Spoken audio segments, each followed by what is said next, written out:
c'est une fille qui a pris conscience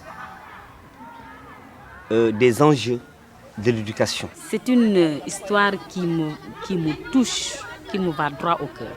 S'il y avait des filles comme ça qui ont le courage de dénoncer leurs parents, l'injustice, parce que c'est une injustice. C'est un exemple pour toutes les filles qui sont dans la même situation, mais aussi ça ouvre la voie à la résistance. Tomboy est venu en pleurs, meilleur élève de l'école, d'après le principal de l'école du collège privé. Et qu'est-ce qu'elle nous explique? On suspend ses études, on veut la donner en mariage.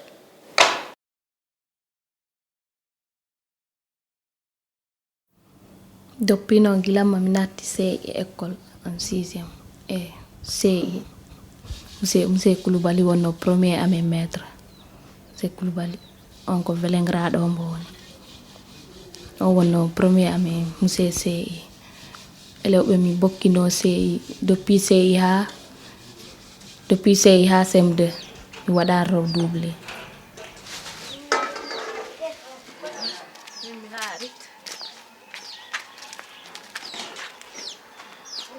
ɓe mi waddanno depuis CI ha CM2 ha min keɓi on hiran 6e entrée en 6e rewɓe kemnoɓe entrée ɓe ɗon ɗo école amen ɗo CM2 classe CM2 ko min et Mariama deux filles qui ont eu entrée et un seul garçon on hiran école Sare a Diaro joni noon ko noon min ngari min janggiri ha ɗumantini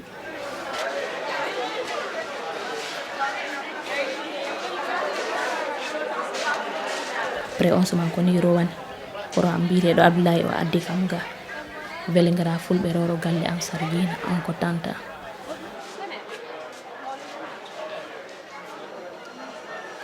Nous allons chercher le noyau du groupe verbal. Vous allez relever le groupe verbal dans votre phrase que vous avez maintenant vous allez vous montrer le noyau de ce groupe.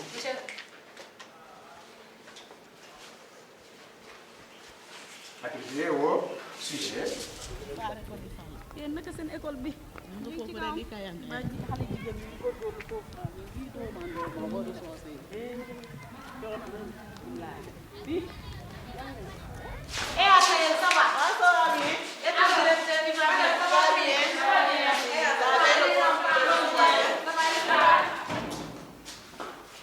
Je crois que l'objet de notre réunion d'aujourd'hui, c'est peut-être voir ensemble quels sont les points sur lesquels nous allons discuter avec l'AME de Saré-Yoréa. Puisque moi je connais la réalité qui se passe dans mon village et c'est dans mon propre village qu'on va faire cette réunion.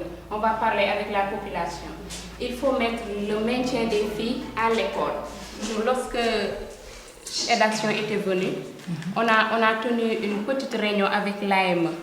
Maintenant, on a posé le problème comme quoi elles viennent chaque jour récupérer un enfant, elles viennent me retirer ses enfants pour préparer les repas parce qu'elles doivent se rendre à tel lieu ou tel lieu. Et donc, voilà les questions sur lesquelles nous allons discuter demain avec les parents.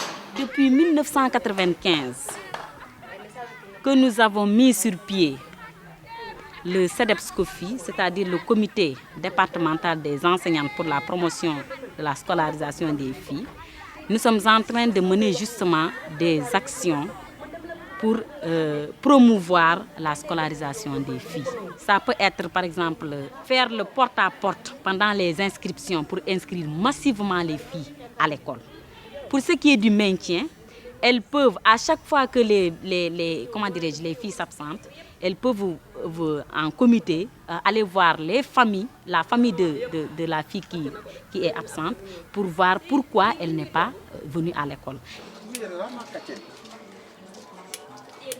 jonnon depuis gila makala ɓe gokkira kam ñande ɓe okkirta kam nde mi wino ɓe mi falaka okkirede mi yiɗa mi wulli ha après ni mi yahiro suudu amen to nenan tawoyde kam ton o ɓangi sawru o leemimi e hoore après kono mi tenkiniri mi yiyana hay hunde nde si mbo ari mi waɗana si mbo gokkami o ari mi waɗana ɗum kala ko pommi ɗum waɗande tenkini kono noon mi andinani mbo mi tele noon doppiɓe gokka kam bo mi yino mi yiɗa doppiɓe gokka kam bo mi yino mi yiɗama hay noon ɓe gokkiri kam ɗum noon aroyi ha o wattu jon ɓe mbiyo ɓe corta kam ni école pour mi yaha mi jooɗo min kal noon ko ɗum noon calimi ta baam ɗini wuuri ko ɓe gokkirta kam ari ha fori duuɓi ɗiɗi après ba am maayi. La fille est venue elle seule, elle est venue, elle s'est présentée à nous, elle a expliqué au gendarme de permanence qui a reçu les renseignements, qui m'en a parlé. Je l'ai appelé, elle m'a expliqué les faits, j'ai fait une convocation pour son tuteur. Ce gars-là qui voulait suspendre ses études, il a donné en mariage. Après qu'on ait gendarmerie, bireɗo maalu o yahi o téléphone proviseur lycée on suman koni boyoyo ɗini jogi ga probléme cukaldel ɗini ga ari gaga gendarmerie portima ɓe plainte wiyoyo ɓen ko mbiyo forcé jooɗoɗon on suman après koni gendarmerie ɓe naɓirinmi lycée non fuɗɗori ɗon jande.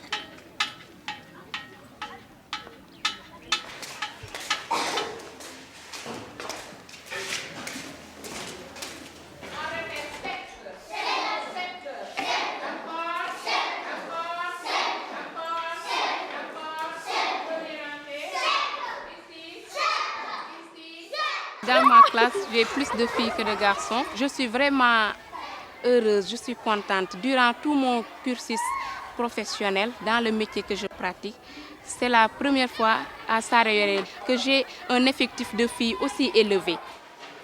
Au Sénégal maintenant, ce sont les femmes qui battent le record. Maintenant, les femmes sont vraiment décidées à envoyer leurs enfants à l'école. Les filles se débrouillent mieux que les garçons même. Une enseignante a un rôle d'exemple dans l'école.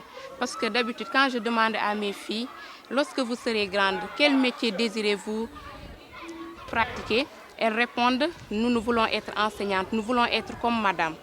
Maintenant, c'est vraiment un exemple d'avoir une enseignante dans les villages. Ça encourage les populations à envoyer leurs enfants à l'école. Ça montre l'utilité de la femme, que la femme ne doit pas toujours avoir comme activité les travaux ménagers, et les choses comme ça. La femme peut aller à l'école. Tout ce que l'homme peut faire, la femme peut le faire.